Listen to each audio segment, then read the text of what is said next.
打开冰箱全是它，程毅是怎么把被品牌选变成我选品牌的？就这一条官博。刷到纯享的续约官宣，整个人坐起来了。你猜怎么着？一个卖牛奶饮品的品牌写续约文案，通篇没一个商业味儿的词。整段读下来的感觉，不像公司公关写的，倒像粉丝在评论区写小作文。核心那句意思就是陪伴久了，本身就是最好的回应。我跟你讲，我越想越觉得有意思。一段撒娇式 copy， 背后藏的不是品牌方一时兴起，是一整套商业逻辑，而且这套逻辑恰好能解释一件这2天大家都在讨论但没人扒到底的事儿：为什么5月底这几天，品牌方突然像约好了一样，抢着跟程毅续约？李子园26号刚放预告，纯享27号紧跟着官宣。粉丝调侃说打开冰箱全是哥哥，这梗我笑了一下午。但笑完之后我寻思，这真的只是巧合吗？今天这期我就一个目的，把这个看起来是撒糖的事件拆成一层一层给你看。看完你会发现，这不是巧合，也不是运气，这是一个艺人、一支团队、一群品牌方，3方都拎得清才能拼出来的局。行，开始吧。先说第一层，你在热搜上看到的那个版本。5月27号下午，纯享乳业官方微博发布续约官宣，正式宣布跟程毅的代言关系延续到2026年新周期。文案就是开头我说的那种调调。往前推一天，5月26号，李子园那边，等一下，我查一下，别说错了。对，李子园那边是先发了续约预告，说5月27号有大动作。结果第2天还没等李子园自己官宣，纯享先抢着把消息放出来了。粉丝在评论区刷李子园，我话还没说完呢，这梗也是真的笑死我。这是表面看到的，2个饮品品牌挤在同一时间窗口，抢着续约程毅。但你要是只看到这一层，那真的啥也没看明白。第2层，我想聊一个媒体很少聊的指标，艺人代言的续约率。你想想看啊，品牌方找一个艺人代言，第一次签可能是赌他未来1-2年能起势，但续约不一样。续约意味着上一个周期品牌方真的拿到了想要的东西，曝光、销量、口碑、舆情安全，所有数据都跑通了，才会有第2份合同。说白了，首签靠预期，续约靠成绩。那行业平均的续约率是多少？这个数据我得保留意见，业内普遍的感觉是1线品牌跟1线艺人的续约率大概也就一半上下，也就是说签了2年能续上的不到一半。那这个比例放在程毅这边是什么样？我没拿到第一手的全口径数据啊，凭印象说这2年从他这边能看到公开续约动作的品牌比例明显高于行业感觉值。纯享是一个，李子园是一个，还有别的我就不一一列了，怕记错。这意味着啥？意味着上一个周期这些品牌方在真金白银的层面上是赚到的，不然不会续。那纯享这条线特别值得说一下，我得把这个背景给你补上，不然你听不懂后面的厉害之处。纯享2024年签程毅的时候是个什么时候？说实话，那个时候程毅的商业线还没爆，还在积累期，还在找方向。一个不算超大的品牌，敢在那个时间点压住一个还没商业香的艺人，这本身就是一个故事。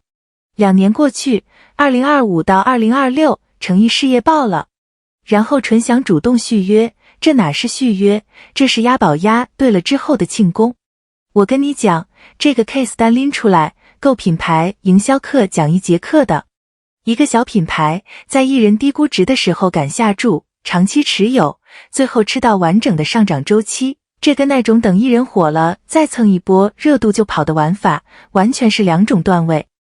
用一个不太恰当的比喻，纯享这2年持有程毅的代言权，有点像持有一只长期价值股，慢慢涨，现金流稳，越拿越香。但是续约率高，长期回报好，这些都还只是结果。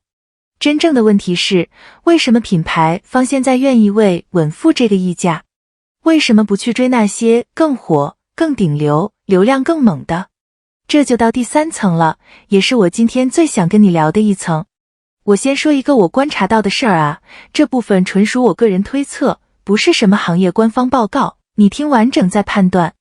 我感觉这2年品牌方挑代言人的逻辑正在悄悄地但很彻底地发生变化。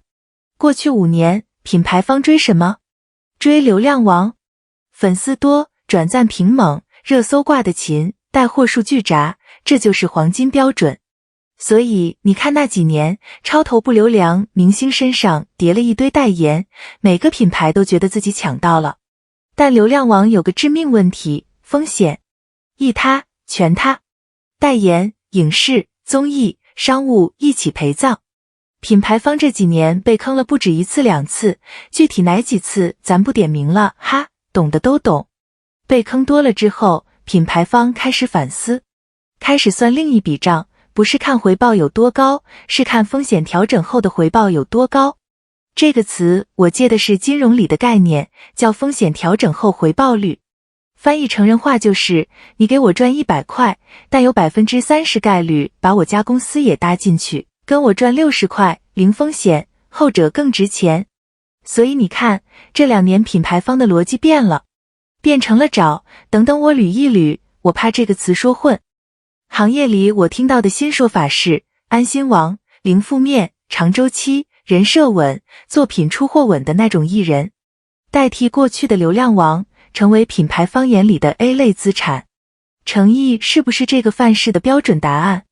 我不下结论，但你自己看，作品节奏稳，一步接一步出货，公开场合滴水不漏，社交平台几乎不出舆情，粉丝群体粘性高，组织性强，控评不闹事，过去几年几乎没有给任何品牌方制造过麻烦。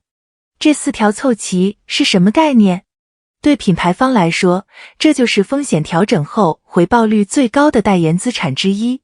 回报可能不是行业最炸的，但风险曲线低到趴地上。一个 CFO 看这种代言案子是会笑出声的。所以你再回头看5月底这一波，李子源、纯享前后脚续约，再加上更早一些时间已经续过的几家，这压根不是巧合。这是品牌方的代言策略，集体进入了安心王时代。而诚意团队这几年走的细水长流，不扎堆，不乱跨界那条路，正好踩在了这个范式转移的红利期上。这就跟下棋一样，别人都在抢眼前的子，他们走的是大局。等局势变了，回头一看，原来人家早就把后手布好了。我得说一句啊，这个早就布好了，不是运气，是长期积累的复利效应。老粉应该懂我在说什么。这些年他不是没机会去追那种快钱，那种话题度爆炸的项目，他没去，他的团队也没让他去。当时多少人说他商业不香，说真的，那个时候连我都有点替他着急过。